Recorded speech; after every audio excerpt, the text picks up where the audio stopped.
mundur. Enak. Pak Putra. Woi, Alek.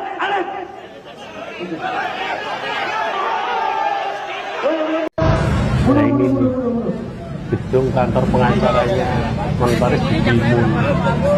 Masa menggelar aksi unjuk rasa di depan kantor hukum Hotman Paris. Gue bilang juga apa ya, kantornya Bang Hotman Paris di Kelapa Gading digeruduk masa demo. Buntut dari Bang Hotman membela ex Jampitsus. Dia menyatakan memberikan permohonan maaf ya. Kami sudah bersepakat PWI pusat. Kami ingin supaya ini diproses secara hukum agar terang benderang. Bang, aku lihat muka kau di video yang tadi tuh kok tegang banget gitu ya. Kenapa Bang? Satu pengacara senior Indonesia. Kalian sama nggak kayak saya? Saya lihat ya, Bang Hotman Paris ini nadanya tuh keras, tinggi saat membela si Febri ini. Si Febri Ardiansah ini. Bang Hotman Paris ini sekarang lagi suka nyebut nama presiden. Apa dibayar ini Pak? Dibayar mahal ini Pak. Katanya nggak dibayar, kata nggak dibayar. Berak saja bayar, kencing saja bayar. Pak. Janganlah Pak bikin rusak hukum di negara kita Pak. Menurut kau gimana? Lu punya otak gak? Punya Pak.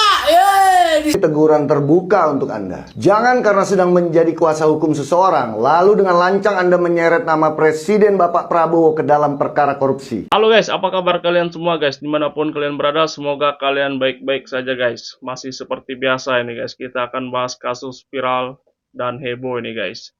Jadi nggak usah lama-lama guys, kita saksikan dulu video pertama guys. Ini dia videonya.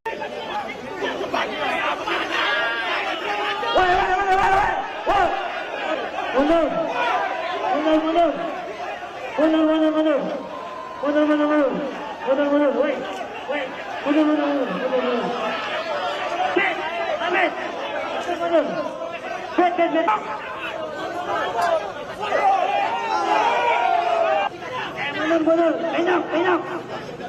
Pak Putra. Woi, Alek. Woi, mundur.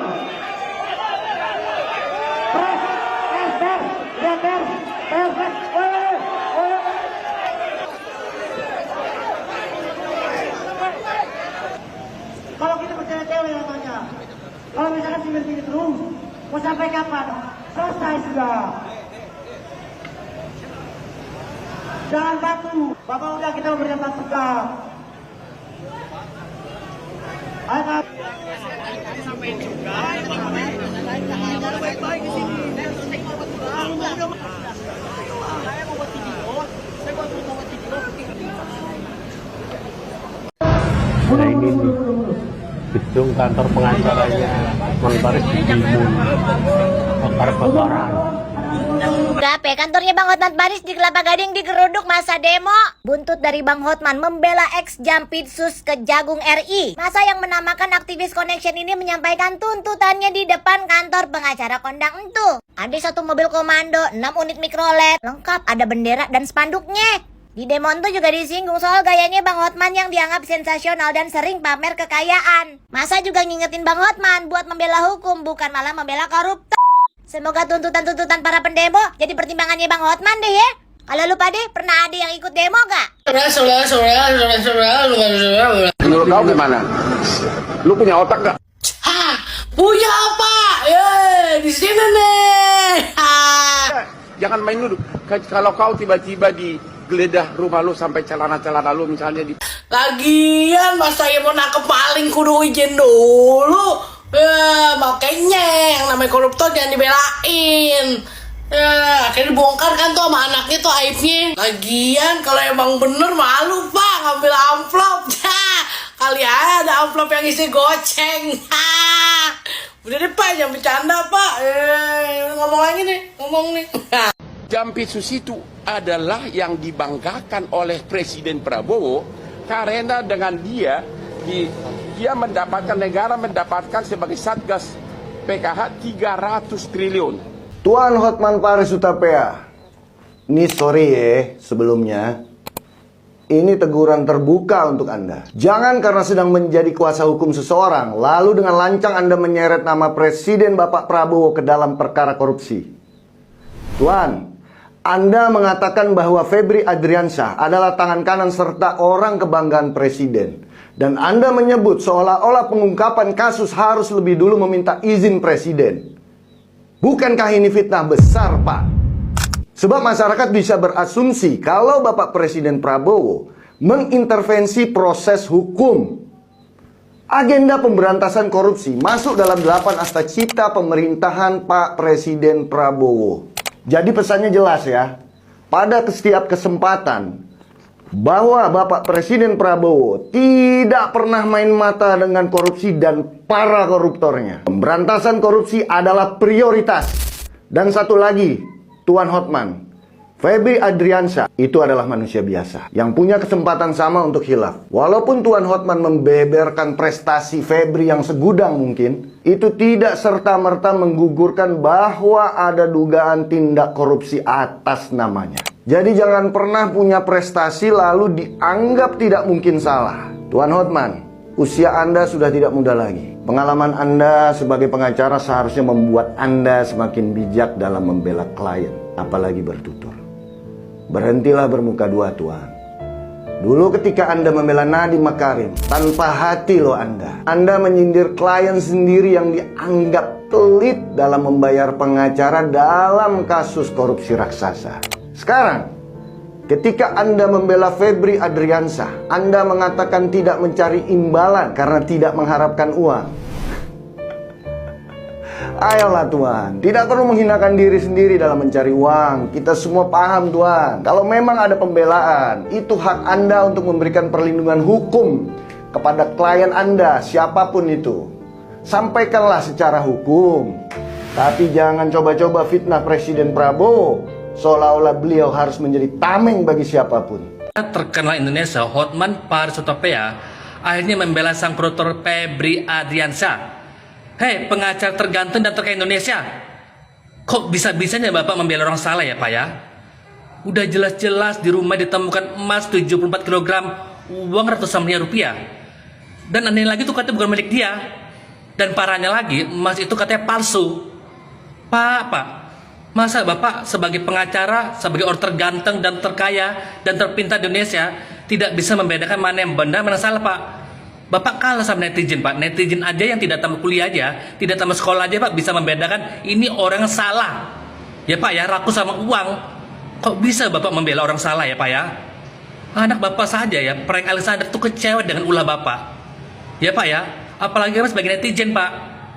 Pasti Bapak dibayar ini Pak, dibayar mahal ini Pak. Katanya nggak dibayar, kata nggak dibayar. Berak saja bayar, kencing saja bayar Pak. Janganlah Pak bikin rusak hukum di negara kita. Kemarin ada peristiwa sebenarnya yang menyakitkan hati, sekaligus menyinggung profesi wartawan ya. Jadi untuk itu kami dari PWI, Persatuan Wartawan Indonesia Pusat, ingin melaporkan orang yang menyebut bahwa wartawan itu punya otak nggak gitu ya. Seperti kita ketahui, wartawan itu cerdas-cerdas loh. Jadi meskipun tadi pagi ya dia menyatakan memberikan permohonan maaf ya, kami sudah bersepakat PWI pusat, kami ingin supaya ini diproses secara hukum agar terang benderang apa dibalik pernyataannya. Mungkin kita sepakat semua wartawan bahwa kebebasan menyampaikan pendapat bukan ini yang dimaksudkan, bukan lalu menghina profesi wartawan. Apapun nanti yang kami akan jelaskan kepada petugas, ya mohon sabar hasilnya nanti kami akan menjelaskan kembali apa nanti hasil laporan kami. Tahi si Hombing desak wartawan untuk melaporkan Hotman Paris atas perkataannya saat wawancara. Lu punya otak enggak? Karena itu menurut Bapak Partahi, itu pelanggaran kode etik. Pak Partahi ini adalah salah satu pengacara senior ya guys. Salah satu pengacara senior Indonesia. Kalian sama nggak kayak saya? Saya lihat ya, Bang Hotman Paris ini nadanya itu keras, tinggi saat membela si Febri ini. Si Febri Ardiansyah ini. Bang Hotman Paris ini sekarang lagi suka nyebut nama presiden. Setiap ngomong, nama presiden dibawa-bawa. Marwah presiden dibawa-bawa. Emang sekarang Bang Hotman Paris ini udah jadi utusan presiden atau gimana? Ngomongnya kayak mama lagi kepepet. Tahu kan kalau mama lagi kepepet, saya ini istri jaksa, saya ini istrinya Kapolres. Ternyata nggak tahu lah istrinya siapa. Ini abang ini modelnya mirip nih sekarang. Mirip sama mama lagi kepepet. Nama orang dijadiin tameng. Emang si Febri ini nggak pelit ya bang? Beda sama si Bapak Nadiem Makarim tuh. Kalau Bapak si Nadiem Makarim itu pelit ya bang, jadi nggak dibela gitu. Sejak kapan bang, koruptor itu harus selalu izin presiden kalau mau ditangkap? Kasih paham saya nih bang, abang nih ya nambah-nambahin kesibukan presiden aja. Jangan keras-keras bang, jangan tinggi-tinggi. Kalau ngomongnya, ingat abang itu udah kena urat kejepit. Ntar kalau ngomong keras, ngomong tinggi, jatuh, umat, urat kejepitnya. Udahlah bang, nggak perlu jadi pengacara si Febri itu, apalagi kata abang nggak dibayar. Nggak percaya lah bang, masa sekelas Hotman Paris dipakai jasanya secara gratis, nggak mungkin. Tapi ya guys ya, kelihatannya abang Hotman ini sengaja lagi meninggikan nada suaranya, saat bicara. Mungkin ini bagian taktik abang ini biar kelihatan gagah gitu, biar kelihatan garang gitu di mata orang gitu. Karena yang abang bela nih orangnya banyak uangnya, ya kan bang? Kalau yang abang bela nih orang-orang kecil, nggak selantang itu abang ngomong. Udahlah bang, mundur aja, mending abang itu jalan-jalan aja sama aspri-asprinya. Atau enggak, abang selesaikan tuh masalahnya sama ponakannya yang tentang uang miliaran-miliaran itu. Ah, itu baru. Biar abang dan keluarga abang itu bahagia, akur, seperti yang kami lihat selama ini. Ya kan bang?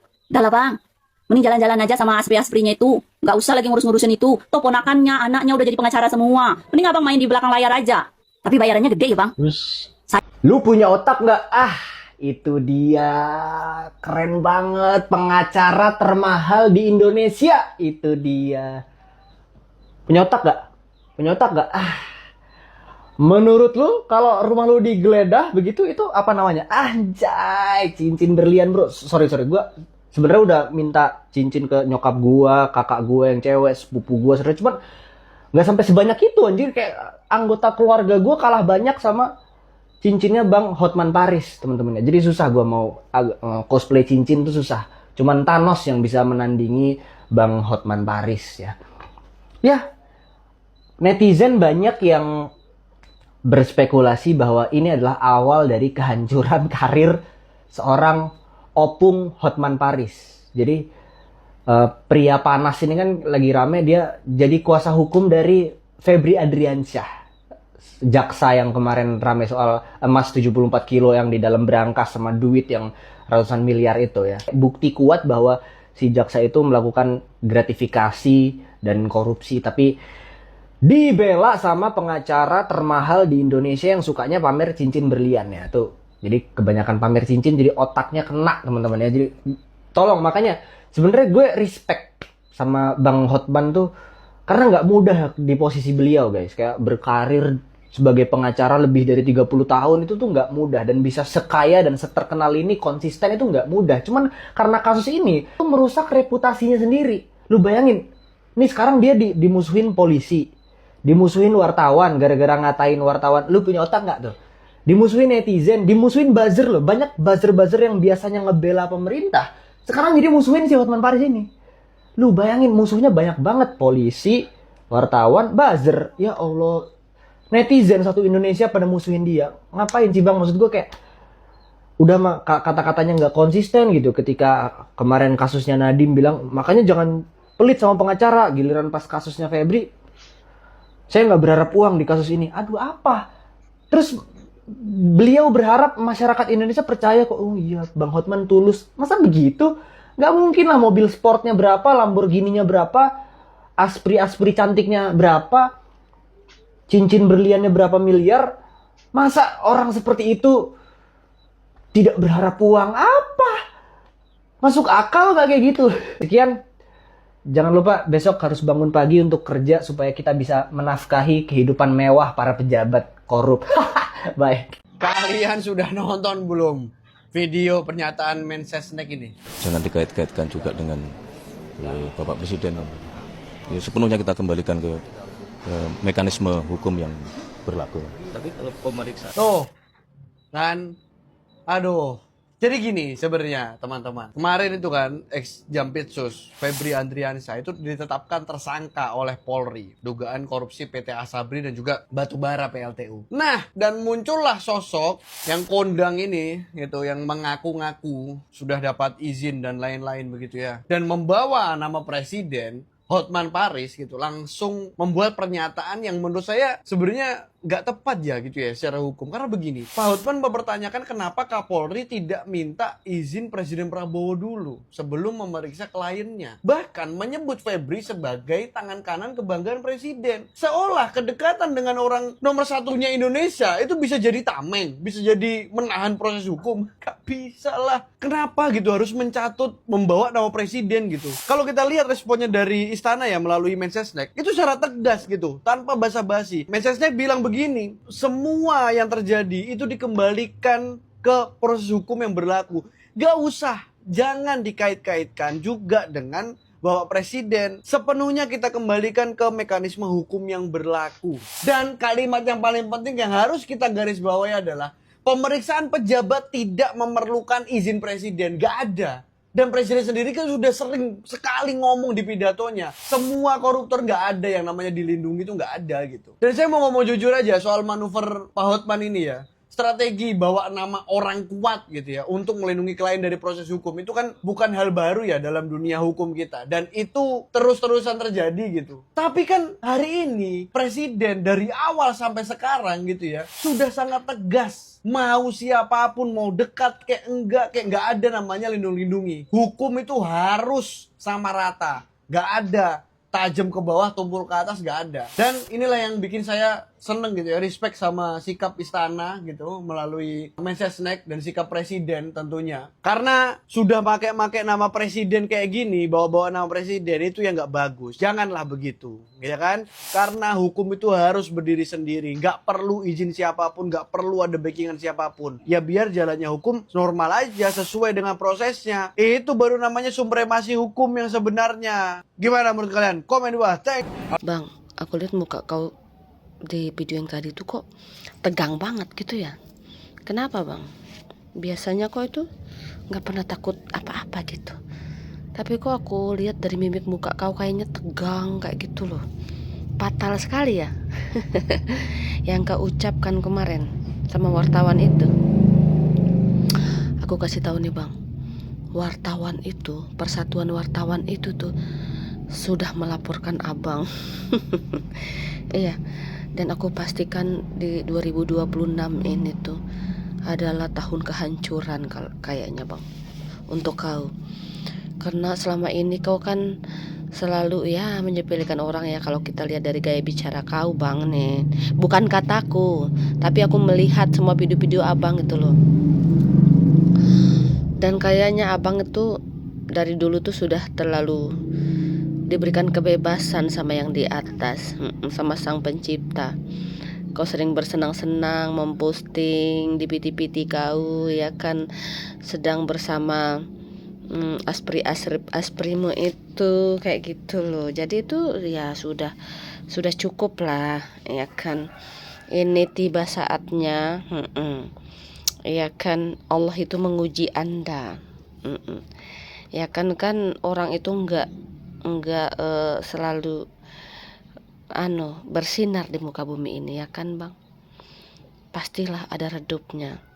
Tapi disayangkan sih bagi aku, seorang pengacara senior tidak bisa menjaga sikap, tidak bisa menjaga lisannya, tidak bisa mengontrol emosionalnya. Disayangkan itu. Ternyata janji Allah itu tuh benar adanya. Seseorang akan dihancurkan lewat kesombongannya itu juga. Iya, karena udah terlalu sombong. Iya, udah capek Allah melihat Anda itu berkeluyuran ke sana kemari dengan kebebasan yang kebebasan yang hakiki.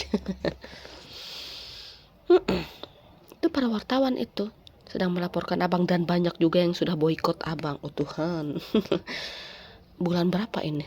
Bukan ini bulan kemerdekaan kita 17 bukan ya, belum ya. Sebentar lagi ini kita merdeka ini. Tapi Hotman Paris ya kan, aduh, bercanda itu. Jangan dimasukin ke hati bang. Aku mah kontennya suka begini, suka bercanda gitu. Ya, suka bercanda aku orangnya. Tapi banyak aku lihat komentar loh bang, pengen melihat Hotman Paris di penjara kata mereka bang. Oh iya Ences, kata siapa? Itu yang itu di tempat kolom-kolom komentar yang video-video yang tadi itu. Oh iya Inces, itu katanya iya bang, katanya begini, pengen kali nih gue lihat Hotman Paris di penjara. Terus ada lagi gini bang, boikot aja si Hotman Paris gitu di komentar itu. Terus ada juga yang bilang gini, makanya jangan sombong lu gitu bang. Terus ada yang bilang gini juga, itu karma itu karena menyakiti istri sah, katanya gitu bang. Kok begitu menurut netizen ya bang? Tapi nggak usah diambil hati bang ya, tetap saja minta maaf ya, panggil presiden, jaksa agung, ya kan, bapak Kapolri, Kapolda, apalah itulah, tetek bengek, semua orang penting-penting di negara ini. Kenapa harus panggil mereka bang? Netizen, netizen yang bikin abang begini. Kalau seandainya tidak ada respon, ya kan, dari netizen, ya kan, nggak akan abang kayak begini gaduhnya. Tapi netizen ini bang, aduh, nggak bisa diperkirakan itunya langkah kakinya bang. Mereka ini tuh suka bikin onar bang. Suka ikut campur urusan orang. Ya kan, kayak gitu bang netizen ini. Aku juga nggak tahu kenapa. Oh, kau nggak netizen ini?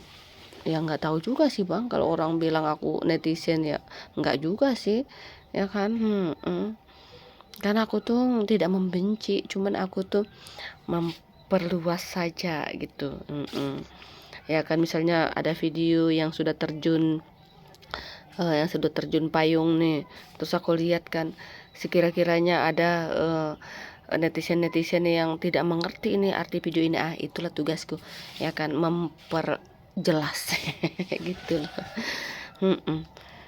Tiba-tiba aja aku keinget kalau Bang Hotman Paris itu pernah menolak jadi pengacaranya Ferdy Sambo di tahun 2022 ya kalau nggak salah. Nah, pas kemarin dia itu kan ditawarin jadi pengacaranya si Nadiem tapi menolak. Terus ada nih statement dari Bang Hotman yang bilang kalau ke pengacara itu nggak boleh pelit. Terus sekarang dia tiba-tiba aja dia itu jadi pengacaranya si Febri. Si Febri ini kasusnya bukan kasus kaleng-kaleng, ini mega korupsi. Emasnya aja 74 kilogram. Itulah kenapa perseteruan antara anak dan bapak, aku lebih pro ke anaknya Bang Hotman. Karena emang bisa bener. Ucapan dia itu juga jadi clue. Kalau nggak ada duit, ya udah. Jangan nyewa saya ini pengacara terkondang di Indonesia. Kalau kalian nggak mampu bayar, jangan. Begitu. Nah, terus si anaknya kan bilang, kalau kepada rakyat kecil, dia itu pencitraan. Terus, anaknya juga ngespal-sepil dong masalah keluarganya, masalah asisten pribadinya, yang katanya dia itu jadi maklarnya kasus di KPK. Tapi guys, yang bikin aku ketawa, ucapannya Bang Hotman yang bilang, kalau Pak Prabowo itu harus lihat kanan kiri, intinya jangan semuanya disikat. Masa orang terdekatnya, orang yang paling banyak berjasa, juga disikat sama Pak Prabowo. Lah, emang semisal nih ya, emang semisal, kalaupun kita dekat dengan seorang, kalau dia salah, emang nggak mau disikat gitu, emang nggak mau ditegur gitu. Alah bang, aku heran nih sama Bang Hotman, ini kekurangan pekerjaan, kekurangan duit, apa gimana sih bang? Terus siapa nih dalam urusan hukum yang mau rakyat jelata mau dipercayai gitu? Bang, kamu itu nggak kekurangan uang, yang kekurangan uang tuh aku sebagai rakyat jelata. Bang Hotman nih nggak asik Bang Hotman. Nggak suka aku. Baru kali ini aku dengar Bang Hotman minta maaf guys ke publik. Biasanya kan pede banget orang, dan orang juga takut menyentuh dia loh guys. Tapi nih sekarang ini dari komunitas wartawan banyak banget yang minta pertanggungjawaban atau minta klarifikasi mengenai bahasa-bahasa dia yang dianggap kasar, pakai otak lo gitu katanya ya. Makanya makin tua itu harus bijak ya. Saya Pieto Bapak Hotman Paris ada aja gebrakannya ya. Tiba-tiba nggak ada angin, nggak ada hujan, jadi resmi kuasa hukumnya Bapak X Jampinsus Pak Febri yang sedang menjadi buah bibir dan dicibir satu Indonesia yang mencoreng percayaan kita, tambah lebih gila lagi terhadap pemerintah, ya kan, menodai, malah diagendakan sama Hotman Paris. Untuk apa ini? Untuk masalah viral atau masalah untuk apa ini? Agendanya apa gitu? Jangan lupa Bapak Hotman anaknya sendiri aja sampai against you, ya kan? Udah lagi emas batangan yang berpuluh-puluh kilogram itu bisa-bisa dibilang mau dilihat dulu, mau dicek keaslian apa tidaknya.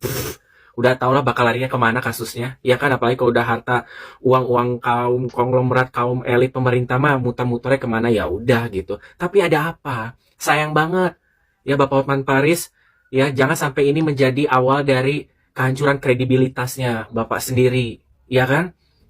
Yang kemarin itu kita bener-bener banget Bapak Hotman buka suara untuk dari kasusnya khususnya Taufik Hidayat, ya kan? Sampai kasus-kasus yang lain.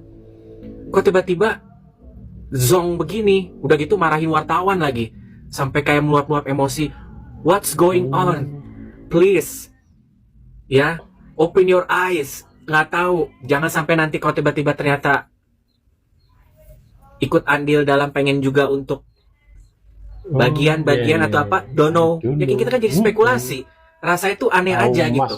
Tergambarkan berada di posisi yang sebenarnya kita tidak harapkan Bapak itu ada di situ.